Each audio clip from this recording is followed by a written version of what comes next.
Well, I will start with the very good news, which is that a technology snafu means that I will not impose a PowerPoint on you today. Mere words. We'll go with words today. I'm delighted to be here today. Professor Williams extended the invitation. I was very grateful to accept it. I believe in the experiential learning that you're all a part of here at Elizabethtown College, especially in the College of Business. I should tell you that we've been pleased at WITF to welcome many E-Town students for internships in radio, marketing, TV production, and other areas. And we have several E-Town alums on our staff. So if you're looking for an internship, you can check out the opportunities at witf.org. I should also note that we're fortunate at WITF to have your president, Dr. Carl Strickwerda, on the board of directors of WITF. I would call him a wise counselor through the changes and challenges of the media revolution. That's my topic for today. I've been the president of WITF Public Media since 1999, but I've worked as a journalist since 1979. Okay, so I'm dating myself. Therefore, I have been present for and participated in some of the big changes in media technology and delivery and usage that have occurred over the past 37 years. But if there was a big bang moment in media history, it's what I call Herr Gutenberg's fine invention. That was the invention of mechanical movable type way back in 1439. What he did was he invented and then combined several technologies. Durable cast type, the individual letters, oil-based ink, and then a screw press to make the impression on the pieces of paper. It was a transformational event because what it did was provide an alternative to the handwritten word. He launched essentially an era of mass communications. It's a world we live in today. In fact, it's Herr Gutenberg's world and we just get to live in it. So why was the invention of movable type and its associated inventions a media revolution? Well, compared with hand-copied scrolls or books that might have been on parchment or on vellum, which is calfskin, the printed book was cheaper, faster, and allowed information to circulate without censorship by political or religious authorities. Make a note of that. That's very important. The printed book also encouraged a sharp increase in literacy because handwritten books were immensely costly and very rare. Printed books came to be quite inexpensive, comparatively speaking. And so we saw an increase in literacy, especially in the then emerging commercial and middle class. The printed book also accelerated the development of vernacular languages, what came to be modern German, modern French, even English. And all of that meant that Latin, its status got eroded. And it was something that the elites previously were only available. Latin was available only to elites. So all of this shifts the control of the what of communication and the where of communication from elites from the elites to the masses. This started in the 15th century, but stay tuned because I'm going to come back to the where of communication and the what of communication and apply them to the 21st century. So you may think of WITF as a media organization. Dimitri described it as WITF Public Media. And we are in some senses, but we actually define ourselves as an educational institution that uses media. We refer to WITF as a, quote, home for curiosity, because public media users are curious individuals.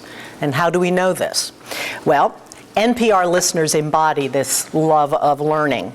In 2015, we surveyed public radio listeners, and they turned up to be 66% more likely than the US population to have a passport, 27% more likely to say they want to learn about art, history, and culture. In fact, this is my favorite fact. Public radio listeners say they are interested in learning about things for which they know they have no use. Learning for learning's sake. I love these people. So, I've chosen to talk with you today about the continuing post-Gutenberg revolution. It's a dramatic and indeed accelerating change in the use of media, particularly for the consumption of news and information. This media revolution has particular resonance for me as a journalist, a teacher of journalism, and as the executive of a mission-driven media organization. I'm going to be touching on the changes in the use of media, but I also want to share with you what these changes mean for the management of a media organization. And I'll end with some observations about what this means for my profession, journalism, and for WITF, which has just celebrated its 50th anniversary. So we used to live in a world in which media organizations controlled how readers, listeners, and viewers consumed their content. The newspaper arrived on your doorstep in the morning on the delivery guy's schedule. Television and radio programs proceeded in a stately fashion from 1 hour to the next, and we had to watch them or listen to them when they were on, including with the commercials. So think for a moment about 1964. It's before your time. Give it a thought. WITF went on the air in 1964. If you wanted to distribute moving images to homes and to schools, the only available technology to do it in 1964 was broadcasting. Gesundheit. There was, in 1964, no cable, no satellite, no internet, no broadband, no DVDs, no iPads, not even video cassette recorders. So for decades, WITF delivered live, real-time curriculum programs via broadcast to dozens of school districts. And the biggest challenge was getting the school districts to agree what time we should put the middle school math program on, because it was at 9:15 or it was at 9:30, live, real time. I still run into people in their 50s who remember the TV set being wheeled into the classroom for this week's lesson in Pennsylvania history, delivered live via WITF's broadcast. Now, the programs had been previously taped, but they were delivered live and consumed live. In fact, one of our earliest programs in the first 6 or 7 years of WITF being on the air was a current events program for children. It was called Our World in Focus, and it was produced in 4 different versions for 4 different grade levels. So it was a 15-minute program produced weekly and distributed via broadcast to 3rd grade classes, 5th grade classes, 7th grade classes, and 9th grade classes. So it's obvious that today's media world has shifted. Videotape recorders and DVRs have changed all of that, putting the control of when into our own hands.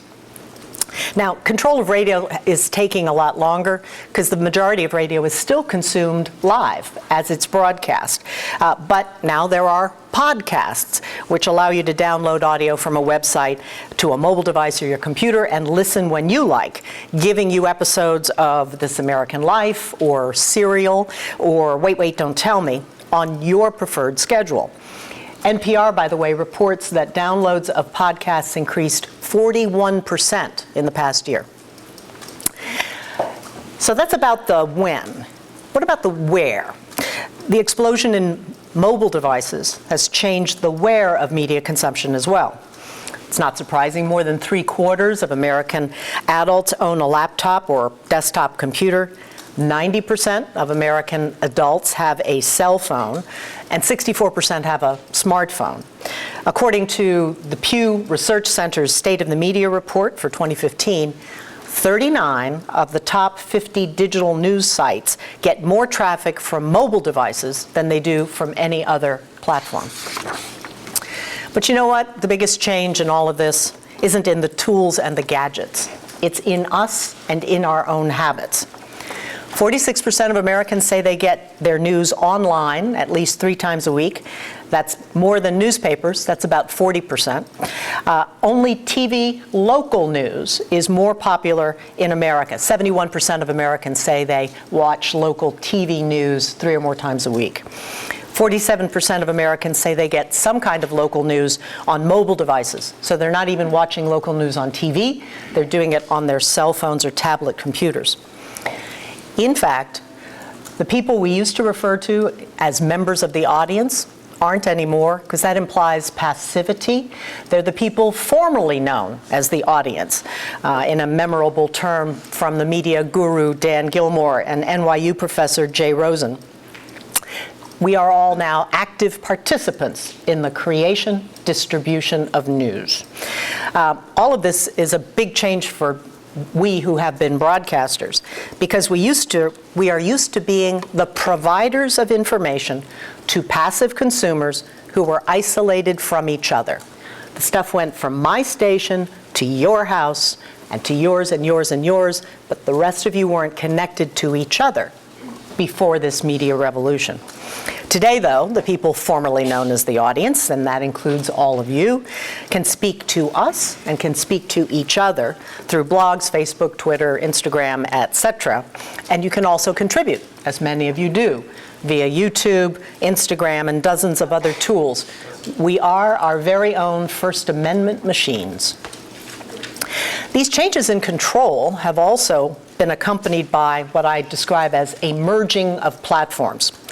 It's dramatically changed how media organizations think of their work and how their work is managed.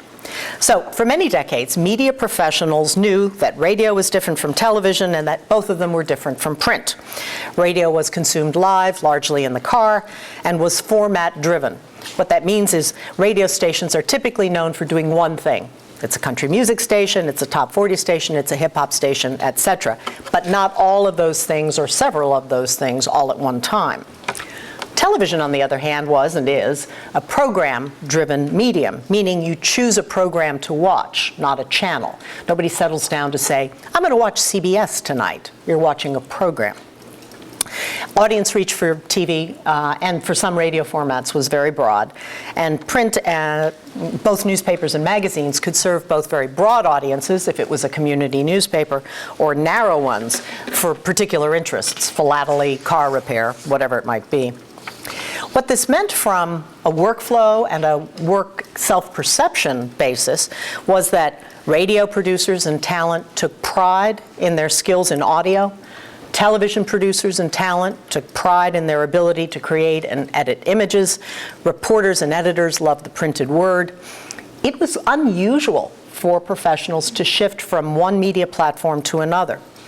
For decades at WITF, before my arrival, staffers in the TV station were entirely separate from the staffers in the radio station or in the magazine that we published. Radio had its own program director, production manager. Television had its own program director, production manager, and each of those media platforms had its own senior manager, usually called station manager.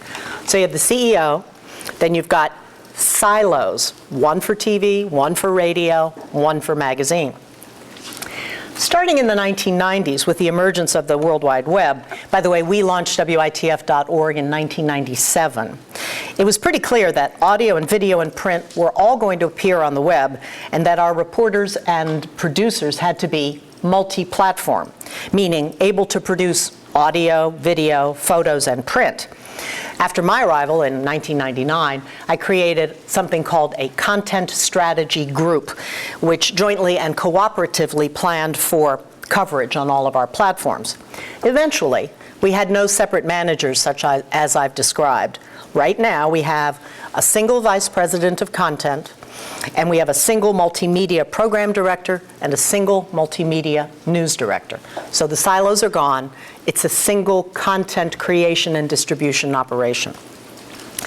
Let me tell you, this was not easily achieved or accepted. And that gets to the management challenge. Our professionals had long-standing beliefs about how audio and video should be produced and about each medium's special characteristics. And hey, while there's a valid case to be made that there are indeed specialized skills needed to create quality media, the tools and the technology have quite frankly put these skills within the reach of many more people than in the past. It's a whole lot easier to produce still images, moving video, audio than it was in the past. Our guys used to go out, guys and girls, with heavy cameras, side-slung audio recorders. It took 2 or 3 people to do anything. With some exceptions, we do much of our reporting with an iPhone, and it works just fine. So some of our staff could accept the changes that came with the media revolution I'm describing. Others could not. But in short, the work changed inexorably. And therefore, the work processes had to change. And of course, the business model had to change as well. I suspect you know that the traditional, or sometimes referred to as legacy media organization, is based on a mass audience advertising model. To be truthful about it, the real business of traditional commercial media is, quote, selling eyeballs to advertisers, in the memorable phrase of the ad business. Now, it was always possible to target customers generally. So sports cars were advertised on sports programs, and you know why they were called soap operas, because they were selling soap in the commercials between the programs. But advertising in that analog world was educated guesswork. Today, advertisers use Google or Facebook or other digital advertising platforms to target specific individuals because they have made their interests known by their online searches or by what they've liked on Facebook. I'm sure you've had the experience where once you search for something online, right? You're looking to buy a bathing suit. And for 3 months afterwards, bathing suit ads follow you everywhere. Okay, well, they may not know who you are, but they do know what you're interested in buying. Why they don't get the point that you don't need more than 1 bathing suit a month, I don't know, but there we are. Newspapers were the first digital platform to be affected by the media revolution I'm describing. And that was more than 2 decades ago it began for them. The results of that are all around us. Now, despite a move to online news and advertising for most newspapers, newspaper revenues from print advertising have plummeted at a rate 7 to 10 times faster than the revenues from digital advertising have grown. It's what we refer to as trading analog dollars for digital dimes. So as a result, the number of newspaper reporters and editors has declined by nearly 30% just since 2000. Local newscasts, talking about TV now, average 40% weather and traffic, as opposed to the more costly to produce news packages. Some large cities, Denver and San Diego as an example, no longer have a newspaper at all. And some smaller communities have experienced a similar reality. The Newhouse Newspaper Group, which publishes the Patriot News in Harrisburg, has transitioned all of its newspapers across the country to a 3-day-a-week publication schedule. That's true in Harrisburg, it's true with the Times-Picayune in New Orleans, and with all the rest of their newspapers across the country. The impacts on network and cable news and on radio have been profound as well. There's a slight uptick in the last year for TV viewing, but since 1980, the 3 commercial news networks have lost about 28 million viewers, or more than 55% of their audience. And network newsrooms are about half the size that they were in the 1980s. Cable TV is now suffering its own decline, according to the Pew Research Center. In 2015, the combined prime-time media viewership, Fox, MSNBC, and CNN, was down 8%, or 2.8 million viewers. So Fox News lost 1% of its viewership, CNN was down 9%, and MSNBC was down 8%. Just 568,000 viewers in prime time. So think of that. A national cable channel whose total viewership in prime time is just over 500,000 viewers. That's a very, very small number. So there are many reasons for the financial crises that are affecting our cities, including Harrisburg. But I would submit that one contributing factor is the decline in news gathering horsepower. There simply aren't very many reporters to cover City Hall and its finances compared to the years past. Bill Keller, who's the former editor of the New York Times, says The authority of professional journalists is both a valuable convenience to readers without the time or inclination to manage a tsunami of information on their own, but it's also a civic good in that a democracy needs a shared base of trustworthy information upon which to make its judgments. The late Senator Moynihan famously said, "Each of us is entitled to our own opinions, but not to our own facts." This is not, however, to deny that all of us as citizens may have some changed expectations. The former editor of The Guardian puts it this way: "The world of journalists as trusted filter is in tension with a world in which many, but not all, readers want to create their own content, articulate their own views, and learn from peers as much as from traditional sources of authority." In short, the media revolution, including and especially social media, has shifted control to us as users and consumers. It's changed the one-way flow of information that I described and made it two-way and networked. So just as Herr Gutenberg's fine invention did, the internet, mobile, and social media have changed the what of communication and the where of communication, along with the who is doing the communicating. So I did say I would compare the 15th and 21st centuries. By the way, what are the sources of news for people these days? It varies considerably by age group. 61% of millennials report getting political news on Facebook in any given week, a much larger percentage than they turn to any other news source.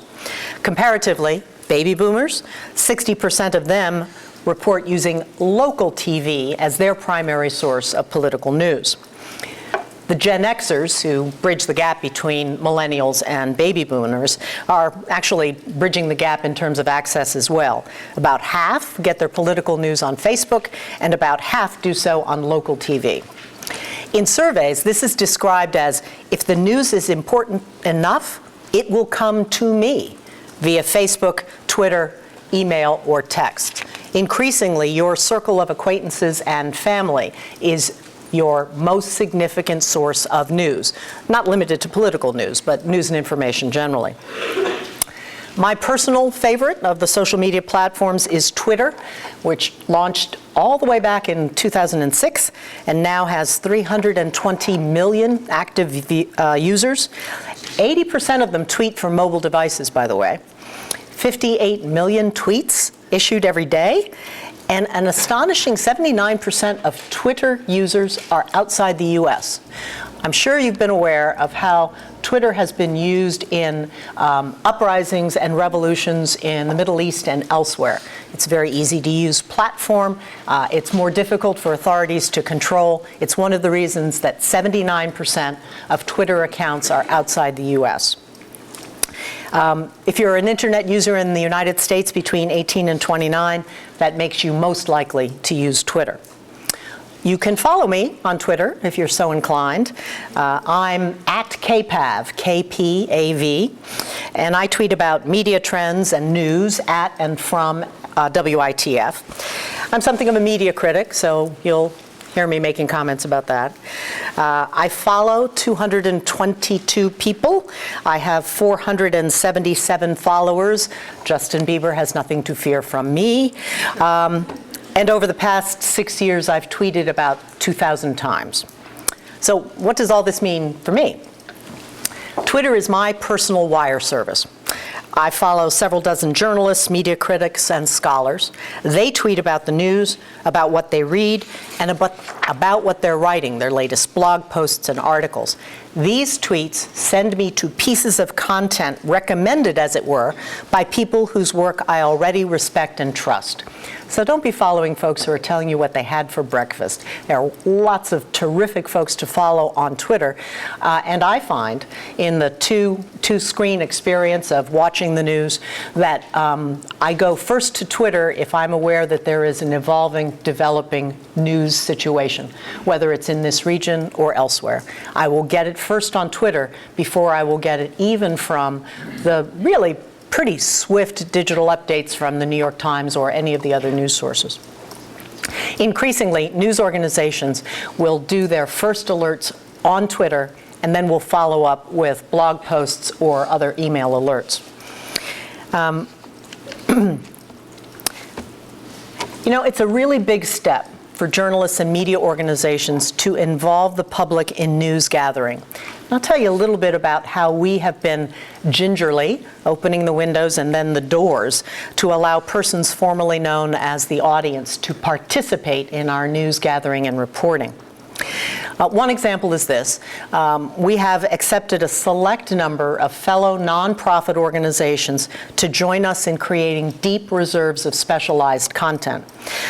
For the past several years, our Transforming Health project has been covering the gigantic changes in healthcare and in the healthcare economy that have been going on. And we're doing that with the help and financial support of WellSpan Health and the Penn State Hershey Medical Center.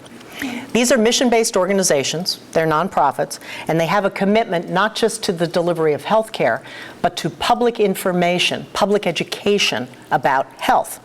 And they are willing to share their research and clinical expertise with us.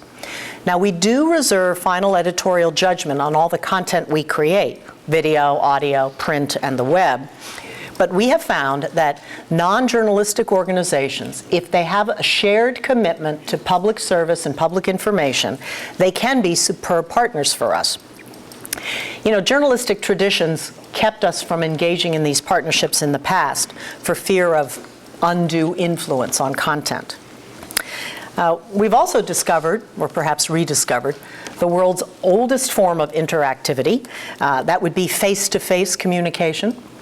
Our Public Media Center in Harrisburg, which opened in 2007, now welcomes more than 2,500 visitors every year, to say nothing of community meetings, live call-ins, social gatherings, screenings, etc.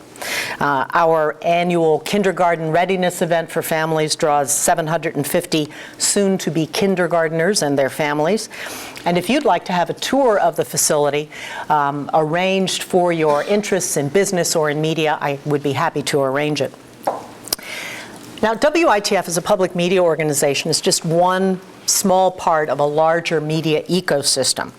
But we have to answer all the same questions that our commercial colleagues do. What funding models, including sustainable funding models, are needed for what we do in public media? We, public television, public radio, we were devised and remain as nonprofits, with financial support coming to us from the federal government and from many state governments, sometimes from colleges and universities, of course from individual contributors, and then sponsorships from business and foundations. And we also generate earned revenue from services that we provide to business and government clients. I would add that there is no non-commercial media service in the world that operates without tax-based funding. So here's a comparison for you. Public broadcasting in the United States receives $1.35 per person per year in funding from the federal government. The number is actually about $450 million a year distributed to public television and radio stations. $1.35 per person per year.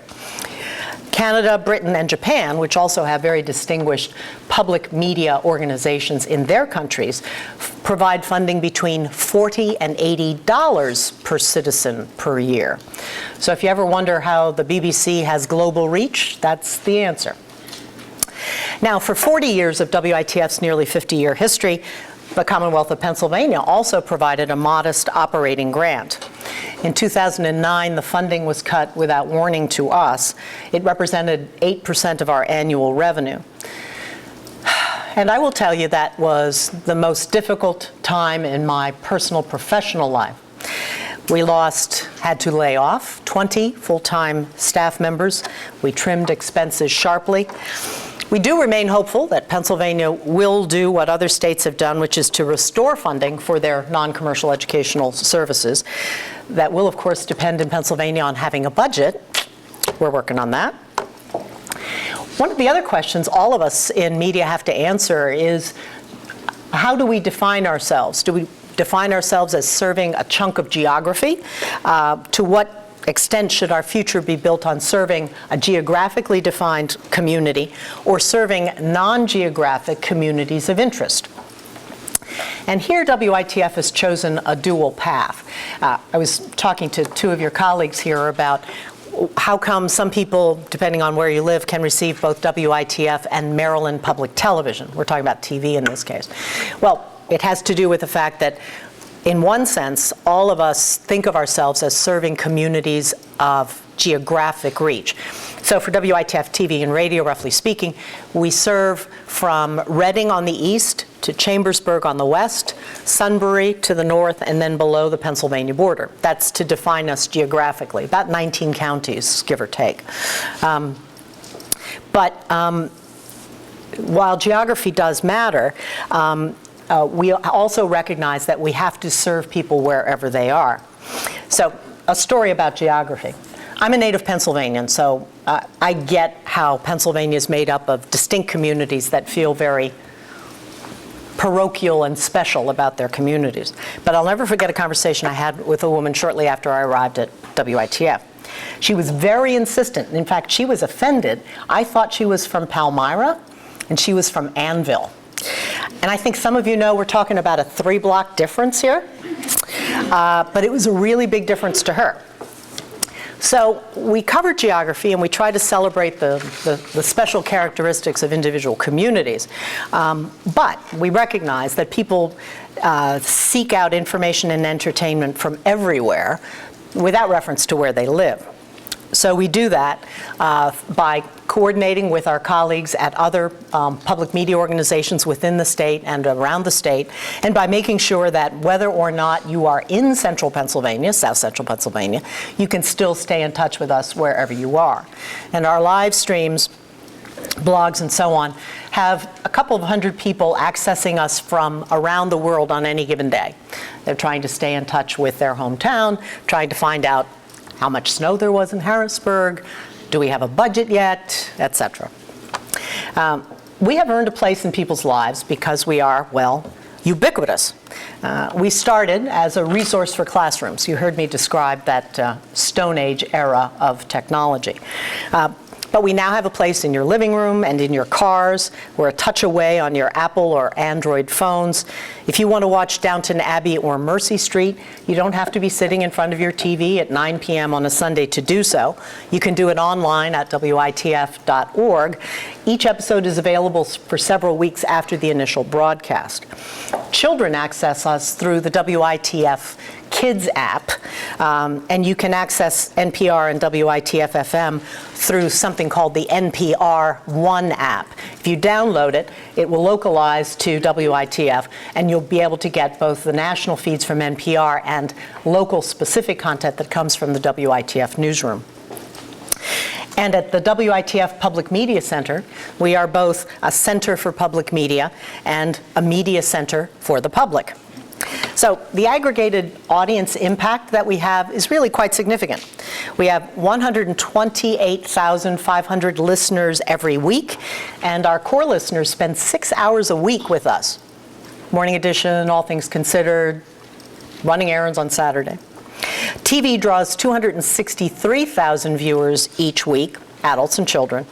Then if you add in the readers for Central PA Magazine, our websites, online listening, visitors to the facility, listeners to we operate 2 statewide radio networks. All in all, 1.1 million people use us every month on those various platforms. We've been around a while. We've been celebrating for the past 2 years our 50 years of service. It's important that we live up to our name. Anybody know what WITF stands for? So back in 1963, you have to apply to the federal government, curiously enough to the Navy, to get call letters for your TV or radio station. And we chose ITF. Every station east of the Mississippi has W, and all of them west of the Mississippi have K. There are a couple of exceptions, but not too many. So we chose ITF because it stands for It's Top Flight Quality Television. Although the staff has made it clear to me that that's not what it stands for. It stands for Where is the Food? So the 50 years behind us are full of change, as I hope I've demonstrated. Lots more change still to come, and it will test our ability to adapt and thrive.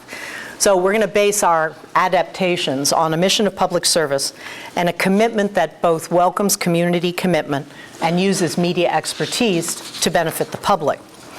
As I said, we describe our role as serving educational needs and aspirations across the human lifespan, from very early childhood through elder maturity, and supporting all the roles we play in life, from student to adult to parent, with special attention to our roles as citizens.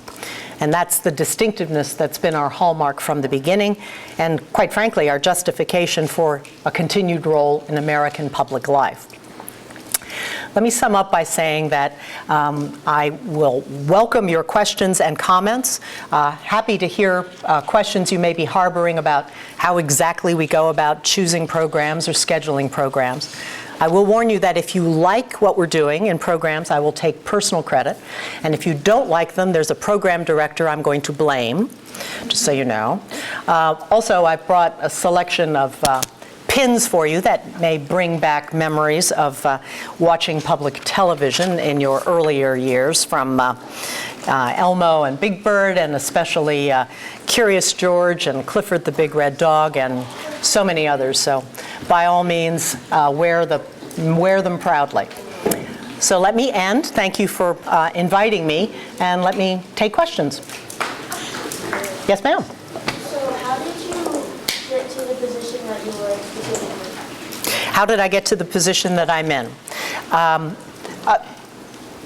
It's important to recognize that even if you're really, really certain about what you're going to do, it doesn't turn out that way. I went to college, Penn State. I'm now twice a Penn Stater, absolutely sure that I was going to become a constitutional law scholar. I was going to study history, and then I was going to go to law school, and I was going to teach constitutional law. I urge you to compare that aspiration with what I'm doing today. Well, I got the history degree. That was certainly true. But when the time came to think about what to do next, I had acquired a really strong interest in the academic world. And I had also was on the verge of getting married to an academic, a historian of ancient Greece. The likelihood of two ancient historians married to each other being gainfully employed was so infinitesimally small that I thought seriously about what skills do I have. I have a history degree, I write well, I'm obsessed with the news. Where does that direct my interest? It, as a matter of fact, directed my interest to the master's degree in journalism. And so I got a degree in journalism, print journalism as it turned out, and my first job happened to be in public television, but it was as a writer. I was writing for a weekly legislative show that was aired statewide in the Commonwealth called, curiously enough, Pennsylvania. So I started purely by accident, because that was the job that was available, as a writer in public television, as a journalist. And from there, opportunities opened themselves to me. About a year later, the general manager in, God only knows why he did this, he said, "How'd you like to host a live daily TV show?" And I wasn't experienced enough to be scared out of my wits, so I said yes. So over time then, I have done every job in media except engineering. I've been a writer, I've been an on-air talent, I've been a producer, I've raised money, I've done promotion and marketing. But over time, it was clear to me that what I really wanted to do was to manage news flow, to help an organization grow and succeed, which leads you away from being on the air or behind the camera towards management. And so that's the short version of the career path. Does that help? Thank you. You're welcome. Yes, sir. Can you tell us some of the powers you get as a CEO and some of the responsibilities that you have?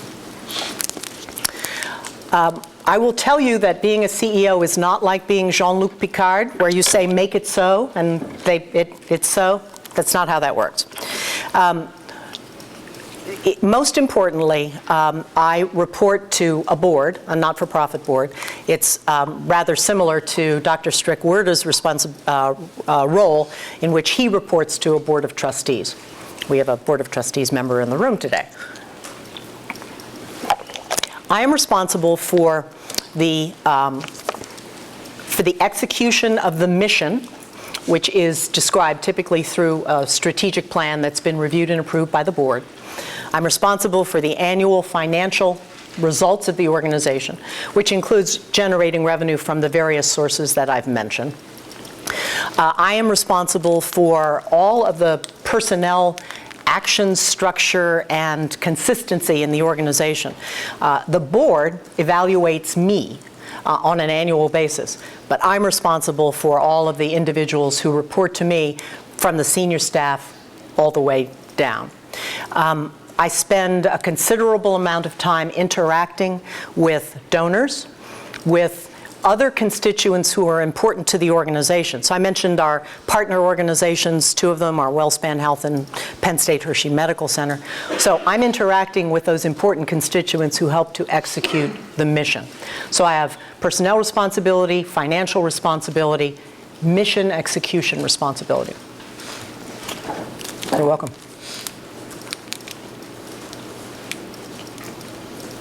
Yes, sir? I have two questions. One is, what's the demographic of your audience? Okay. The second one is, you talked about cable and everything. I'd be interested to know how, being this is such a thrifty German area, how many people find you on rabbit ears? But the second question is a shorter answer, so let me tell you it's about 7 to 8% get us off the air. Everybody else gets us via cable or via direct satellite. And that's a relatively small number when you think about it, in part because cable TV was invented in Pennsylvania, but partly because the topography is so miserable, you know, it's really hard to get the signal. So that's the answer to that question. Who are our audience? I'll talk a little bit about political affiliation and a little bit about demographics. We did a survey just a couple of years ago asking the users of WITF. So these are the people who actually use us: TV, radio, magazine, the whole ball of wax. 56% are self-described Republicans, 34% are self-described Democrats, 13% are self-described independents, and the remaining couple percentages say they don't know. I have no clue who those people are, but there you are. If you think about the political makeup of this region, that's pretty much a mirror of the political distribution in the South Central area. In terms of other demographic markers, on television, it's sort of like a barbell.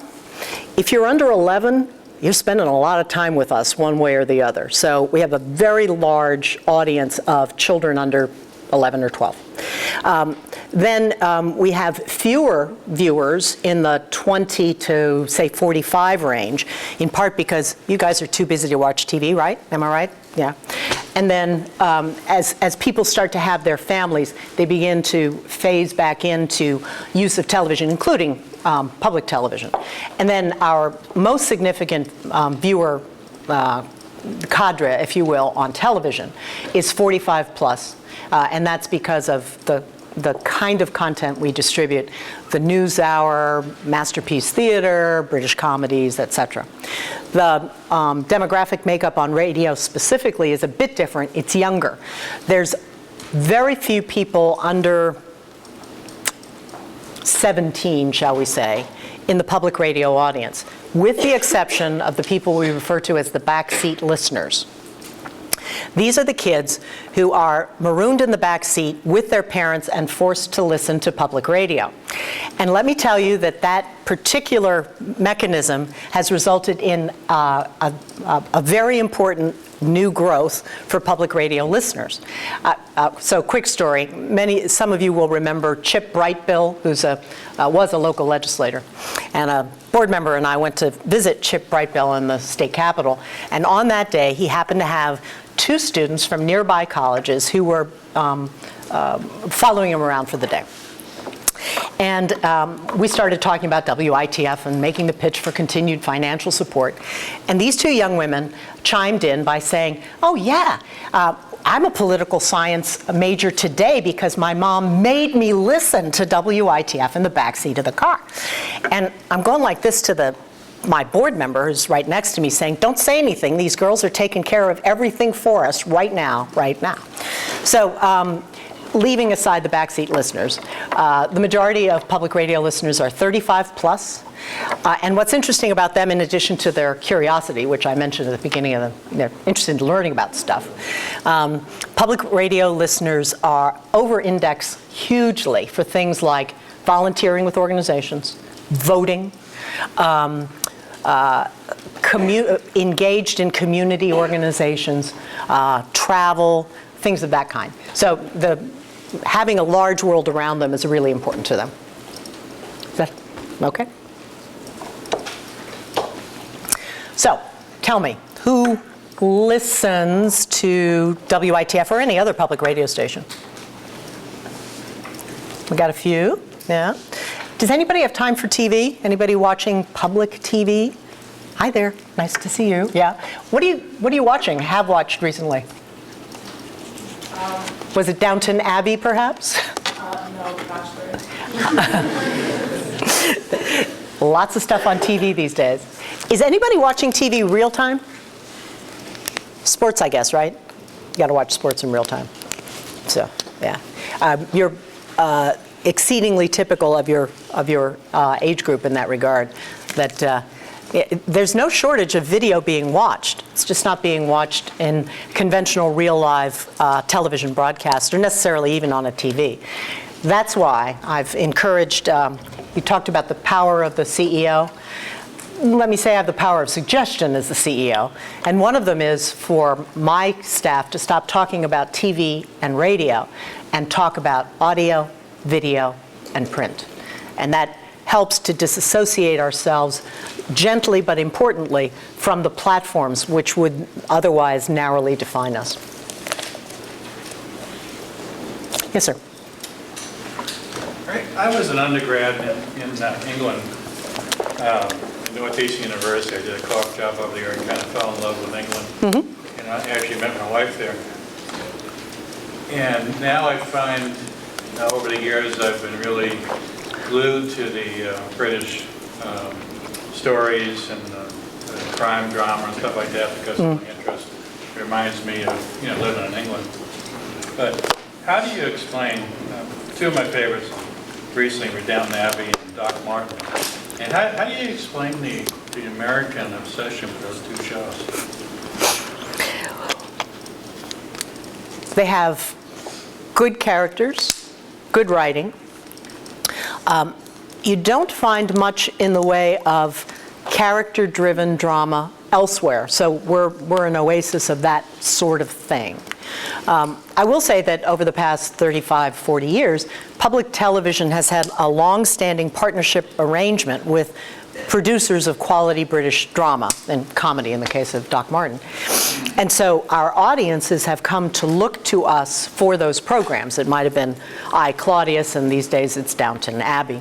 And those co-pros, as we call them, co-productions, allow us in underfunded public television to stretch the production dollar. So we share the production expenses. They air both in Great Britain and in the United States. And over time, it builds audiences for those programs in both places. So it really is a win-win in those cases. England is, I've lived in England, you've lived in England. It is one of the most popular places for Americans to travel. So compared to, say, Transylvania or Bulgaria, it's relatively familiar to American audiences, and that's helpful as well. And we are a single people separated by a common language, so there's that benefit as well. So it's a whole bunch of both cultural and television-specific factors. Yes, sir. I have more of a playful question or sort of a comment. How does it feel to be a sort of local feminist icon? Because you're the only woman we have had here speaking in this lecture series. Well, I don't know about all of your lecturers. I'm aware of one woman who was here. She's a colleague of mine from Lancaster General Community Hospital. Her name is Bergen, Jan Bergen. So I'm not the only one, but let's face it, there are relatively fewer women CEOs than there are men. When I entered, but I love being a feminist icon. Thank you. I'll treasure that thought. When I first got into the management ranks in public media, I have a vivid memory of my first meeting. There were about 300 managers. It was a national meeting. About 300 managers in the room, and there were 10 of us wearing skirts. That's not the case now. About 40%, 35 to 40% of public media CEOs are women, public television, public radio, and that's a really heartening change. We're still not very good, commercial media, public media, on the diversity side, but we're better on the gender balance side.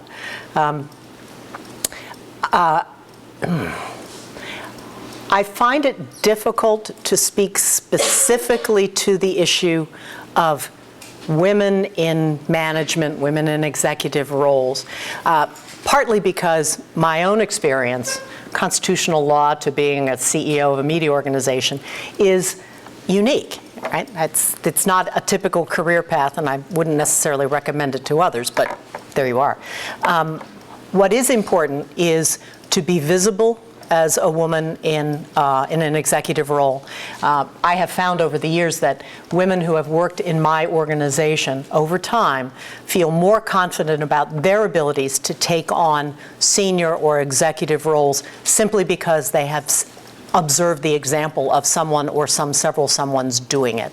And I should note with pride that I've been at WITF 16 years. My predecessor at WITF as CEO was also a woman.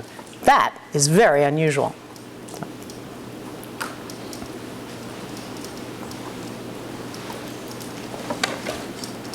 Anything else? Thank you very much.